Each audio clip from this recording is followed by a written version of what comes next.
So when you're ready to put your image onto your canvas, you can cut it out, and I like to leave a little bit of an edge. So I'm cutting around this and I'm leaving a little bit of an edge here so that I end up with a tiny little lip all the way around the edge of my piece, and then kind of experiment with where on the canvas looks good. You might try turning it the other way, so then, like I said earlier, the texture that you've added becomes like the line work in your piece. So maybe one of these could turn into the horizon line or the edge of the pond that this lotus flower is in. Or you can turn it this way and it kind of speaks to the symbology of the lotus, which is that they are planted down in the mud and then rise up through all these muddy layers and turn into this beautiful blossom. So maybe that upward motion is more what you want to go for. So to put this on, again, I'm going back to my acrylic mediums and I'm going to mix them. So I want to add a little bit of weight behind some of this. So I'm going to use this crackle medium again and just push it down into some of those cracks. I'm working to even out a little bit of this surface, but I don't want to lose too much of this beautiful color I've got going on in here.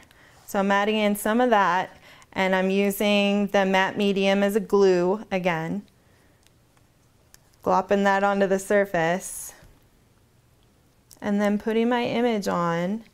And in some areas, I'm going to let it kind of become a skin across these pieces, these little sticks. And in other areas, I'm going to work to get it pressed down a little bit more so that you see the ribs of the wood on there. And this part takes a little bit of negotiation between you and the image. You might have to get your fingers messy again.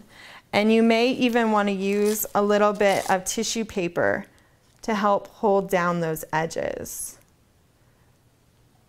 So I get it all the way saturated. I want it to be really, really nice and wet so that it kind of sinks down in there.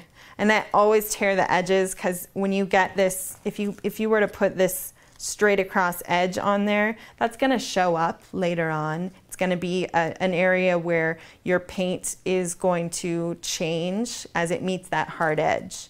So I really like to use soft torn edges because they are easier to make disappear.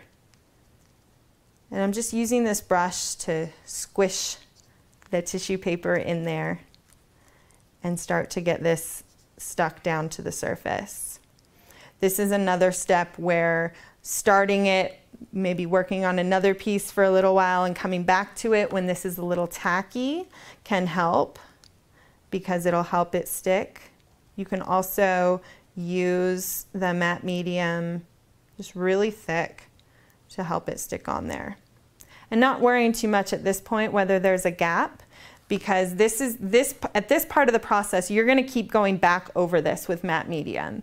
And at this stage, you might also want to play with going back and forth with different layers of a matte medium and a gloss medium, or using some different types of acrylic mediums. This one has the mica flakes in it, and you can use this to kind of brush towards the image but not onto it, to fill in some of where that image meets the rest of the painting, the rest of the art surface. And that way it fills that gap, eliminates the lip between the image and the rest of the surface, and gives you a little bit of something to work on when we get to the next step of weaving this image in.